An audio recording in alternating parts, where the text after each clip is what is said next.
Good evening, everyone. Welcome to our tutor session today. As me, Nitan, as the host of the program, and For me, I'm Sansern.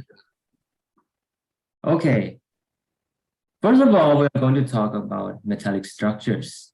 So, the first of all, metallic structures are metals and metals.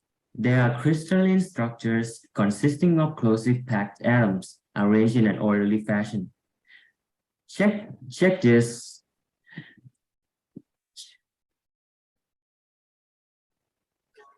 Check out this structure. This is a structure of crystalline metal or metallic structure.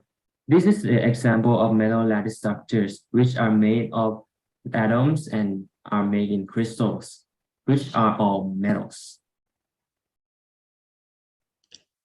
For this one, we're gonna talk about the metallic crystal structure. So this one can divide it in three topics. So the first one is a facet-centered cubic crystal structure. And for the second one is a body-centered.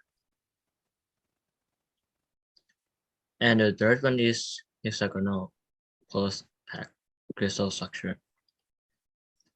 So let's close up to the first center cubic crystal.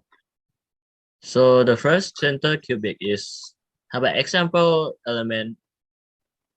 For the Cu is a copper and Ag is a silver, and the last one Au is a gold. So for the face center, atoms are located on corner and center of our cube face. So we can pause.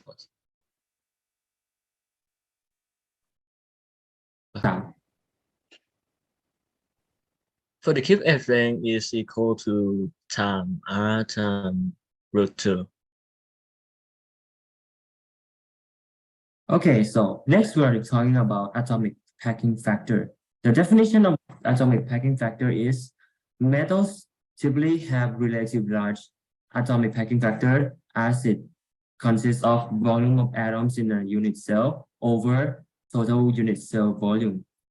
In order to maximize the shielding provided by the free electron cloud in a metallic bonding, metals typically have relatively large APF. Next, we are going to talk about body-centered cubic crystal structures. Like for example, chromium, iron, and tungsten.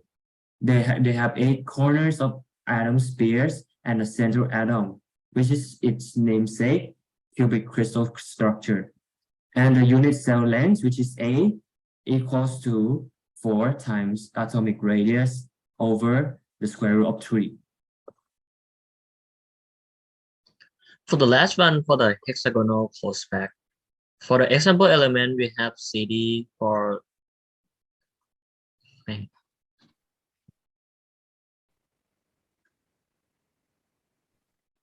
example element, we have CD as a cadmium, Mg for the magnesium, Ti for the titanium, and Cn for the zinc.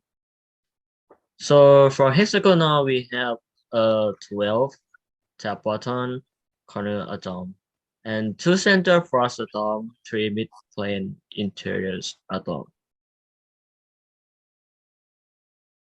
Okay, for the next one, we're going to know how we calculate the FCC unit cell volume. So first of all, we have the FCC or free. Let me check. Let me check 1 minute. Face-centered cubic crystal structures. So the atoms must touch one another in a phase diagonal length, which is 4R. It's the unit cell is a cube. The volume is A to the cube, where A is the cell edge length. From the right triangle of the face, we should use Pythagorean theorem, and we've got A equals to 2R times square root of 2. Then the FCC unit volume may be computed from the length of the edge of the cube to the cube. So we get the volume of the FCC unit. We can also compute the atomic packing factor of FCC, show that the atomic packing factor of the FCC crystal is 0.74, given in the information given in the book. The APF is defined by the fraction of solid sphere volume in unit cell, or APF, volume of atoms in unit cell time equals to Vs over Vc. Both the total atom and unit cell volumes can be calculated in terms of atomic length, radius r, and the volume of sphere is 4 over 3 pi r squared. Since there are 4 atoms per FCC unit cell, the total FCC atom volume is the cube of the volume, or 4 over 3 pi r to the cube. That is the typical definition of the volume of the sphere. And then we calculate the atomic packing factor by